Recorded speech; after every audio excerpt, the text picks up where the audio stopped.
Hi, my name is Megan. For my communication system, I chose sign language because I use it with one of my new clients.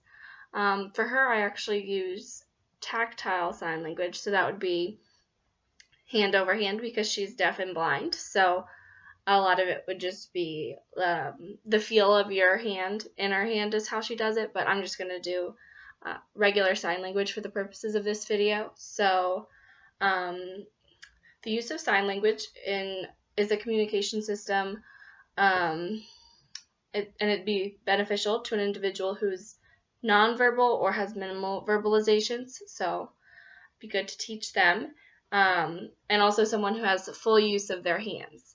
So I have one client that we're going to start teaching to use sign language soon because he is nonverbal, but the problem with that is that he has a disorder called dyspraxia, and dyspraxia means he has limited motor movement, so it might be a little difficult teaching him sign language as it would be for a kid that has normal movement of their hands. So that's going to be a bit of a challenge, but also it will still be useful for him because he's nonverbal, so instead of just using his communication device and having to carry that around with him everywhere, he'll be able to just, assign simple things to his mom or dad if they hopefully will learn the signs and his modifications for the signs. So, one of the benefits of sign language over, say, my one client's speech generating device is that it's portable. You can do it anywhere. You just need your hands.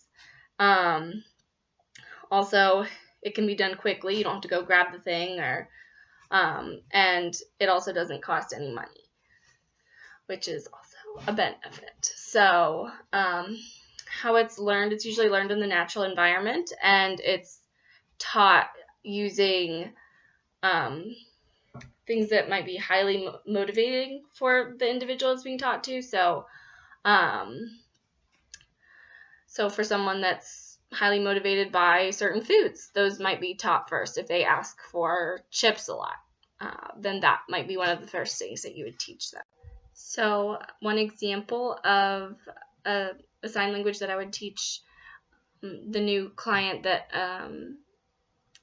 has dyspraxia would be potato chips, because that's one of his main food groups.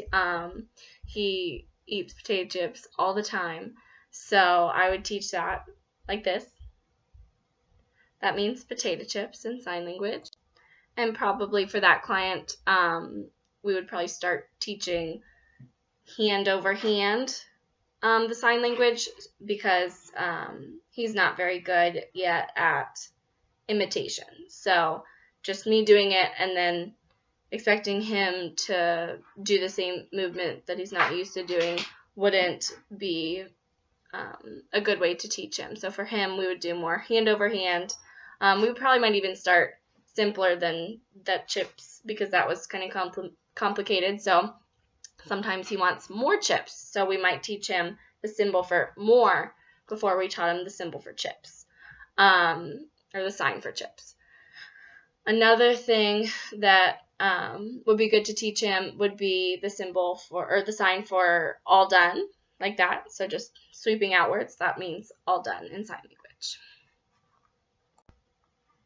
Okay, so that was my explanation and demonstration of sign language as a communication system.